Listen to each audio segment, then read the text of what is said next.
இங்க பாருங்க நண்பர்களே, நாங்கெல்லாம் சுத்தமான பால் விக்கிறதுக்காக தான் இந்த பால் பண்ணைய ஓபன் பண்ணிருக்கோம். அப்பதான் கலப்படம் இல்லாம எங்களால சுத்தமான பாலை உங்களுக்கு சப்ளை பண்ண முடியும். ஓ, இப்போ சிங்கம் சார் கிட்ட ஒரு வேண்டுகோள் வைக்கிறேன். அவரே முதல் ஆளா வந்து பாலை கறந்து இந்த இடத்த திறந்து வைக்கட்டும். என்ன? இல்ல என்னால இதெல்லாம் பண்ண முடியாது. என்னால இதெல்லாம் முடியவே முடியாது. எப்ப நான் உங்களுக்காக ஒரு வேலையை என் கையால ஆரம்பிச்சு வச்சாலும் சரி, அன்னைக்கு என் நாள் முழுக்க வீணா போயிடுது. ப்ளீஸ் சார், நீங்க அந்த மாதிரி சொல்லக்கூடாது. கொஞ்சோண்டு பாலை கறங்க சார். அந்த எருமை மாடு பாருங்க, அப்படியே பசு மாடு மாதிரி ரொம்ப சாந்தமா இருக்கு. உங்க கையால கொஞ்சமா பால் கறந்தா போதும். நீங்க பக்கெட் ஃபுல்லா கறக்கவே வேண்டாம். கொஞ்சமா கறந்து ஆரம்பிச்சு வச்சீங்கன்னா எங்க வாழ்க்கை செழிப்பா இருக்கும். எந்த பிரச்சனை வந்தாலும் நான் பொறுப்பேத்துக்கிறேன். ஒருவேளை தெரியாம ஏதாவது தப்பு நடந்ததுன்னு வச்சுக்கோங்க, உங்க 2 பேரையும் நான் சும்மா விட மாட்டேன்.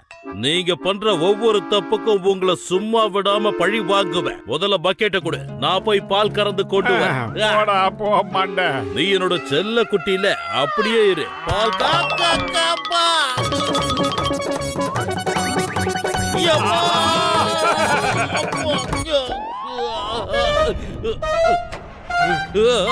என்னடா